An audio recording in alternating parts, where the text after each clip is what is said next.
জমি বিক্রি করার কথা যখন শুনেছি তখনই আমি কথা বলেছিলাম যে আপনি জমিটা বিক্রি করেন না বা দরকার নাই। তখনই বলতেছিল যে তোমাদের সাথে কথা বলা আমাদের দরকার নাই, আমার জমি আমি যা ইচ্ছা তাই করবো, সেটা ওনার ব্যাপার।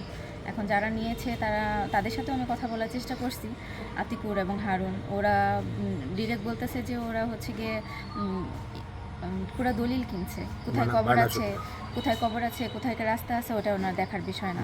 উনি হচ্ছে গিয়ে যেহেতু বিক্রি হয়ে গেছে, উনি কবর না কি এটা ওনার ইমোশনের কোনো কিছু না, এটা আমার ইমোশন। আচ্ছা, একটি মেয়ে কিভাবে তার স্বামীর কবর বিক্রি করতে পারে? আমার বাবা আমার মাকে অনেক ভালোবাসতো, সে ভালোবাসা তার স্ত্রীর সম্পূর্ণ সম্পদ লিখে দিছে, বিশ্বাস করে লিখে দিছে, সেই জায়গায় আমার বাবার কবর হয়েছে। এখন আমার মা কিভাবে পারছে আমি বুঝতে পারতেছি না যে আমার বাবার কবরটা সহ বিক্রি করে দিছে। তার কোনো ইমোশন বা মায়া মমতা কাজ করছে কিনা, বা আমার বাবার প্রতি তার কোনো ভালোবাসা কাজ করছে কিনা আমি এখন বিশ্বাস করতে পারতেছি না। আসলেই কি সে আমার মা কিনা আমি সেটাও বিশ্বাস করতে পারতেছি না। আচ্ছা, আপনার আম্মু এখন যে বাসা থাকে, এই বাসাটা কি আপনার আগের বাবার ছিল কি? বাবার ছিল কি? হ্যাঁ, আমার বাবার ছিল।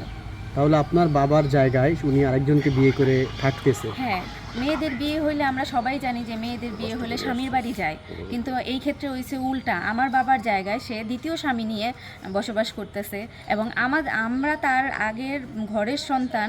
যে আমার বাবার জায়গা, আমার বাবার বাড়ি গাড়ি সব কিছু এখন আমাদের উচ্ছেদ করার চেষ্টা করতেছে, অথচ আমারই বাবার জায়গা, অথচ তার দ্বিতীয় স্বামী নিয়ে নিঃসন্দেহে থাকতেছে, কোনো অসুবিধা হচ্ছে না, আমাদেরকে থাকতে দেবে না। আপনাদেরকে থাকতে না দেওয়ার কারণটা কি?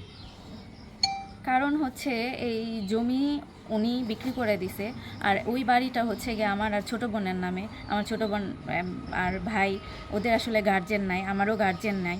এখন আমি যদি সাইড হয়ে যাই তাহলে ওই বাড়িটা নিঃসন্দেহে দখল করতে পারে, আর ওই পাশের জায়গাটাও দখল করতে পারে। আর বাংলাদেশের আইন অনুসারে আপনারা জানেন যে একটা জায়গা বা একটা বাড়ি কেউ যদি দখল করে ফেলে, সেই বাড়ি বা জায়গা ফেরানো অনেক কষ্টসাধ্য, সেটা আমি হোক বা অন্য কেউ হোক। কারণ আমি দেখছি যে মা এই এত কিছু করার পরে আমি একটা থানায় জিডি করে অভিযোগ করে আমি একটা মামলা দায়ের করতে পারি নাই, কিন্তু আমার মা টাকা খরচ করে মামলা দায়ের করে আমার একদিনের মধ্যে ধরে নিয়ে যেয়ে জেল খাটাইছে, এবং 13 জন উকিল হায়ার করে আমাকে 3 মাসের আলটিমেটাম দিয়েছে যে 3 মাসের আগে আমি বের হইতে পারবো না, শুধুমাত্র টাকার জোরে। এটা কি আপনার আপন মা? হ্যাঁ, এটা আমার আপন মা। তাই আপনার আপন মা আপনার সাথে এই ব্যবহার কেন করছে আমার আসলে? সাথে তো না ভাই, পুরো আমার ভাই বোন সবার সাথে। তার পেটের সন্তান, যা সে 10 মাস 10 দিন, মারা নাকি 10 মাস 10 দিন গর্ভে ধরে জন্ম দেয়।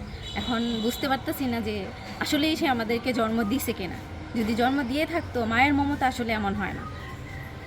তো একজন আপন মা এইভাবে কি পারে তার এই যে স্বামীর সম্পদ বিক্রি করে দিতে, তার সন্তানদেরকে জেল খাটাতে? এখন হচ্ছে গিয়ে যে ছেলেকে বিয়ে করছে আবু রায়হান, এই রায়হানের কথায়, রায়হানের প্ররোচনায় হচ্ছে গিয়ে এই কাজগুলো করতেছে। রায়হান আজকে একটা ভিডিওতেও বলতেছে যে সে এখনও চায় ওই বাড়িতে উঠতে, ওই বাড়িতে থাকতে। তার মানে কি, লুক ছাড়া আমি কিছু মনে করব না।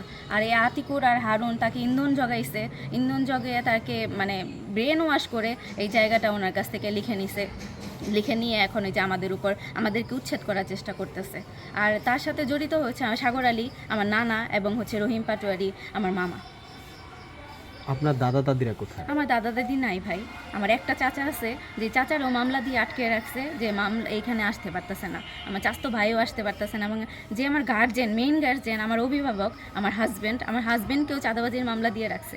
সে এমন মা, যেই মা মাদক মামলা দিয়ে আমাকে জেল খাটাইছে। জানি না দুনিয়াতে এমনও মা আছে কি না, যে মা মামলা করে তার মেয়েকে জেল খাটায়, তারপর